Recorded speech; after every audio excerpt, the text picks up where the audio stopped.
श्रीमत्सौभाग्यजननीं स्तौमि लक्ष्मीं सनातनीं सर्वकामफलावाप्तिसाधनैकसुखावहाम् स्मरामि नित्यं देवेशि त्वया प्रेरितमानसः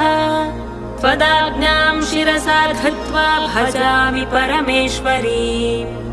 समस्तसम्पत्सुखदां महाश्रियम् समस्तसौभाग्यकरीं महाश्रियम् समस्तकल्याणकरीं महाश्रियम्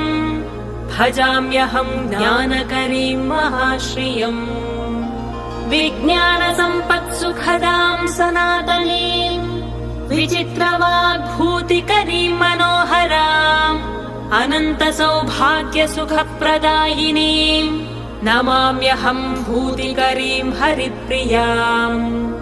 समस्तभूतान्तरसंस्थिता